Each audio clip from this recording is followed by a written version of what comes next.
বলছি, আমি কি ভাবি ধরবে গেছি? তাকে আসেন কে? বউ সালাম দেয় না, পাশের বাড়ি ভাবি দেখতে একটু নাদুস নুদুস, দেখা হলে ভাবি আসসালামু আলাইকুম, কেমন আছেন, শরীর কেমন, ভাই না থাকলে একটা মিস কল দেবেন। ওরে হারামি, তো মিস কল দেওয়ালেন কে? ভেজাল আছে, কি আছে? হ্যাঁ, ভাবি তো ডিজিটাল ভাবি। ভাবিকে আবার ছেলে বেলে দেবররা যা কয়, ভাবি আপনার দিক তাকালে মানে আপনার বিয়েই হয়নি। কে রে হারামি, বিয়ে না হলে ভাবিটা কিস কাক? হ্যাঁ, আরে ভাবি ইমান আল্লাহ না তো, নেককার না তো। ও আবার বলে, হ্যাঁ তুই খালি সুন্দরী কথা বলিস, তোর তো ভাই বলেই না। তখন আবার বলে, ভাবি ভাইয়ের কি সেই চোখ আছে? কথা কন না কেন? বাজান গো, আমার মন খারাপ করছেন, কষ্ট পাইছেন, তাহলে বউকে কি দেবেন? কথা কন, কি কথা কন? সালাম দেবেন। ভাবিকে সুন্দর বললে লাভ নাই, নিজের ঘরের হালাল স্ত্রীকে বলবেন, তোমার চোখ দুটো হরিণীর মতো কালো, দেখে লাগে ভালো, তুমি আমার আধার ঘরের আলো। বউ খুশি হবে না? এ কথা কন না, বউ খুশি হবে না? আর সুযোগ পাইলেই বউরে দিনের মধ্যে কয়েকবার বলবেন আই লাভ ইউ, মানে থাকবে তো ইনশাল্লাহ।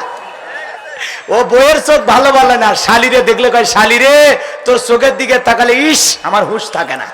থাকবি না তুই তো লুচ্চা তুলে ভাই। কথা কন ঠিক কিনা? রাগ করেছেন আপনারা? এই যে সমাজের অধপতন আছে না? না, দুলে ভাইয়ের কাছে শালি নিরাপদ নাই, দেবরের কাছে ভাবি নিরাপদ নাই, শাশুড়ির কাছে জামাই নিরাপদ নাই। সমাজের অবস্থা এখন এমন, বাবার কাছে মেয়েও নিরাপদ নয়। কথা কন না কে? ওই যে দুই বাবার যাবজ্জীবন কারাদণ্ড হলো, দেখলেন না? বলে বাবা না কুলাঙ্গার। কথা কন না কে? বাবা নামের শয়তান। কথা বলে ঠিক কিনা? ওরা বাবা নামের শব্দটাকে কলঙ্ক করেছে, ওদেরকে প্রকাশ্যে ধরে ক্রস ফায়ারে মারা দরকার, ফাঁসিতে ঝুলায় মারা দরকার। কথা বলে ঠিক? দিলের কানটা লাগা শোনেন, বিবিকে ভালোবাসা দিবেন, চেহারার প্রশংসা করবেন। বিবি রে, তোর গাল দুইটা কমলার মতো, ঠোঁট দুটো গোলাপের পাপড়ির মতো, এত সুন্দর বউ আল্লাহ আমারে দিয়েছে। বউ তুমি দূরে কেন? দুই হাত বাড়ায় বলবেন, আয় আয় আমার বুকের ভিতরে আয়। কথা কন না খে? বউ বুকের ভিতরে নিয়ে বলবেন, কলজার ভিতর গাইতে রাখুন বউ তোরে, ও সোনা বউ রে, যাস না তুই দূরে, থাক না আমার বুকের ভিতরে। কথা কন না কে? লীলা থাকবে। হ্যাঁ, হালাল বিনোদন। বউকে ধরেন, কোনো সমস্যা নাই, বউক বাদ দিয়ে বান্ধবী পার্কে চাপে ধরবো, মরার পরে তোর আল্লাহ বাতাম ফেটে ফেলে দিবি, কবরের ভিতরে ফেরেশতারা রিমান্ডে নিবি রে। কথা কন না কে? হালাল বউকে চাপে ধরেন। কথা কন ঠিক কিনা?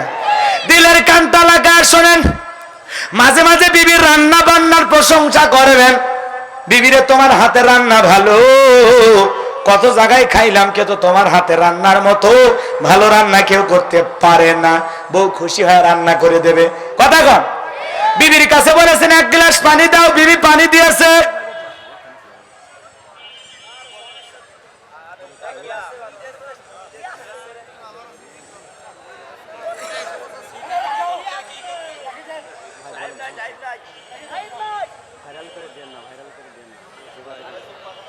কষ্ট পাচ্ছেন আপনারা? আমার এই কথাগুলো কি আপনারা শুনতেছেন? কষ্ট পাচ্ছেন? বিরক্ত হয়েছেন? আজকে চলবে? চলবে? দিলের কানটা লাগা তাহলে শোনেন, হালাল বিনোদন পারিবারিক জীবনে করতে কোনো আপত্তি নাই। এক গ্লাস পানি, রাসূল আকরাম সাল্লাল্লাহু আলাইহি সাল্লাম গিলাসে পানি খাইতেন, ঠিক আম্মাজান আয়েশা যে জায়গায়, যেই ধারে গিলাসের ঠোঁট লাগায় পানি পান করছেন, আল্লাহ রসুল গিলাসটা ঘোরাইয়া ঘোরাইয়া ওই জায়গায় ঠোঁট লাগাইয়া পানি পান করতেন। কোন সুবহানাল্লাহ। আপনি যদি আপনার স্ত্রীর কাছে পানি চাইলেন, বিবি, সোনিয়া, সুইটি বিউটি, আপনার যা বইয়ের নাম তাই ধরে ডাক দিলেন, এই শেলা এক গ্লাস পানি নিয়ে আস। বউ পানি নিয়ে আসলো। বউরে বলবেন, আগে পানিটা তুমি এটো করে দাও, মানে তুমি একটু খাও। স্ত্রী খাইলেন যেই জায়গায় ঠোঁট লাগাইয়া, আপনি ঠিক ওই জায়গায় ঠোঁট লাগায় পানি পান করবেন। সুবহানাল্লাহ।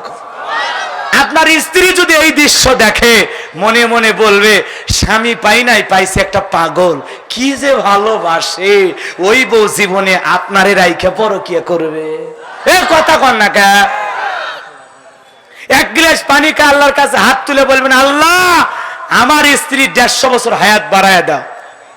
পরের দিন পানি চাইলে ডাব কিনে খাওয়াবে, টেস্টি স্যালাইন গুলে শরবত বানিয়ে খাওয়াবে, পানি চাইলে পারলে টিউবওয়েল তুলে এনে খাওয়াবে। কথা কন ঠিক কে? রান্নার প্রশংসা করবেন যে আজকের গোস্তর পাক সেই হয়েছে, খুশি হয়া স্ত্রীর মুখে একটু গোস্ত ছিঁড়ে দেন না কে? বুখারীর হাদিস, আল্লাহ রাসূল বলেছেন কোন স্বামী যদি স্ত্রীর মুখে এক লোকমা খাবার তুলে খাওয়ায়, আল্লাহ রাস্তায় সদকা করলে যে সব স্বামীর আমল নামায় আল্লাহ সেই সব লিখে দেয়। আমরা পারবো না আমাদের এই বাড়ির যে পাগলিগুলো আছে ওদের মুখে একটু খাবার তুলে দিতে? আপনারা তো পারবেন, আমরা তো 8 মাসই বাইরে। যাই হোক, কষ্ট পাচ্ছেন, মন খারাপ করছেন, এই আমলগুলো বাড়িতে করলে শান্তি আসবে কিনা?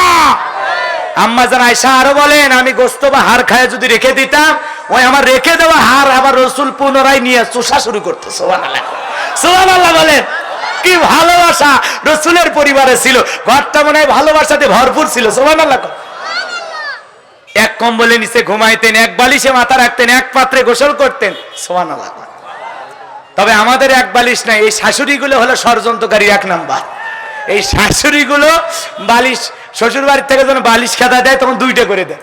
তার মানে বুঝায় মা রহিমা ঝগড়া লাগলে ওই স্বামীরে বাদ দিয়ে আলাদা বালিশটা নিচে ঘুমাবি। কথা কন ঠিক কিনা? আর শ্বশুর বাড়ির থেকে একটা বালিশ দেবেন, শাশুড়িদেরকে বলে যায় যারা মেয়ের বিয়ে দেন নাই, জামাই বাড়িতে বালিশ পাঠাইলে একটা পাঠাবেন বড় করে বানাবেন, আর সাথে ছোট্ট একটা বালিশ দেবেন। তার মানে বুঝাইবেন জামা এই এক বালিশে থাকবা, আমার মেয়ের ভালোবাসা দিবা, বছর না ঘুরতে যেন ছোট বালিশে থাকার মতো একজন হয়। কথা কন না কে? হে ওয়াজ কি করবো না ছেড়ে দেবো? আচ্ছা, আমার সভাপতি স্যার মানে 1-2 মিনিট কথা বলবেন, এরপরে আমি আর 2টা আয়াত আছে যদি সম্ভব হয় তিলাওয়াত করে আপনাদের শোনাবো। আর যুবকেরা অনেক জায়গায় কালেকশন করতে যেতে পারে নাই, যদি যুবকেরা যায় আপনার আল্লাহর রাস্তায় দেবেন, মসজিদের জন্য আল্লাহ কবুল করেন, জোরে কোন আমিন। এরপরে কয়েকটি প্রশ্ন আছে, আমি দেখি সম্ভব হলে উত্তর দেবো ইনশাআল্লাহ। সৌরভ হামিদপুর থেকে 1200 টাকা, আল্লাহ কবুল। ওটা বসা করবে না ভাই, মাইক দেন না করেছে। এরপরে আল্লাহর কাছে বলেনি আল্লাহ আমার স্বামীকে ধ্বংস করে দাও। আর আমার দেশের মা বোনেরা একটু 19-20 হলে আদাব থেকে লবণ খসলেই সাথে সাথে স্বামীর নামে অভিশাপ দেয়, আর কয় আল্লাহ এত মানুষ মরে, আমার এই খাটাসা মুরুষটা মরে না কে? কথা কন ঠিক কিনা? এরকম মহিলা আছে না? না। এজন্য আমার মা বোনদেরকে বলে যাও, মা কাফের স্বামীর সংসার করেও যদি আসিয়া জান্নাতি হয়ে মরতে পারে, কেন স্বামীর একটু আদর নির্যাতন সহ্য করতে পারবেন না? ধৈর্য ধারণ করবেন। মা, এক মেয়ের বিয়ে কয়বার হয়, কত স্বামীর কাছে যাবেন, দুনিয়ার একই অবস্থা, কেউ ভালো না, কেউ ভালো না, ভালো আপনাকেই হতে হবে। কথা বলেন ঠিক কিনা? আমার মা বোনদেরকে আল্লাহ কবুল করুন। শোনেন, আপনাদের উদ্দেশ্যে বলে যায় অবশ্যই নামাজ যেন কাজা না হয়। এরপরে আলোচনা ছিল ইয়া বুনাইয়া আকিমিস সালাহ, হে আমার কলিজার টুকরা সন্তান নামাজ কায়েম করো। এই নামাজটা যেন আমরা না ছাড়ি, মনে থাকবে তো ইনশাআল্লাহ? এরপরে সন্তানকে বললেন আমর বিল মারুফ, সৎ কাজের আদেশ দেবা, ওয়ানহা আনিল মুনকার, অসৎ কাজ থেকে মানুষকে বিরত রাখবা, ওয়াসবির আলা মা সাবাকা, বিপদ আপদ আসলে বাবা তুমি সবর করবা, ধৈর্য ধারণ করবা। বলেন আল্লাহু আকবার। এরপরে সন্তানকে বলেছিলেন ওয়ালা তুসহির খাদ্দাকা লিন্নাসি ওয়ালা তামশি ফিল আরদি মারহা, ইন্নাল্লাহা লা ইউহিব্বু কুল্লা মুখতালিন ফাখুর। সন্তানকে বলেছিলেন হে আমার সন্তান, মানুষকে কখনো অবজ্ঞা অবহেলা করবা না, তুচ্ছ তাচ্ছিল্য করে ছোট করে মানুষকে কথা বলবা না, আর জমিনে কখনো অহংকার করবা না, অহংকার বশত জমিনে পা ফেলবা না। আপনি আমি কি অহংকার করে এই জমিনে একটা লাথি মেরে জমিনটাকে ফাটায় দিতে পারবো? পারবো না। তাহলে অহংকার করে কোনো লাভ নাই। অহংকারকারী বান্দাদেরকে আমার আল্লাহ ভালোবাসে না। কথা কোন ঠিক কিনা? এই অহংকার স্বভাব আমার মা বোনদের বেশি। আমি মা বোনদেরকে বলবো, মা 4টা আমলে আপনাদের জন্য 8টা জান্নাতের দরজা খোলা। 1 নাম্বার নামাজ, 2 নাম্বার রোজা, 3 নাম্বার ফরজ পর্দা, 4 নাম্বার স্বামীর খেদমত। আমার মা বোনদেরকে আল্লাহ পাক এই আমল করার তৌফিক দান করুন। জোরে বলেন আমিন, আরো জোরে বলেন আমিন। কষ্ট পেয়েছেন? আপনারা আমার জন্য দোয়া করবেন, আমি আপনাদের জন্য দোয়া করি। আসলে কথাগুলো সমাপ্ত রয়ে গেল, পরিপূর্ণভাবে আলোচনাটা আমি শেষ করতে পারলাম না। আল্লাহ যদি কোথাও নিয়ে আসে, আবারও আপনাদের সামনে এসে প্রাণ ভরে কিছু কথা বর্তমান প্রেক্ষাপট বাস্তবতাকে সামনে নিয়ে বলার চেষ্টা করবেন ইনশাল্লাহ।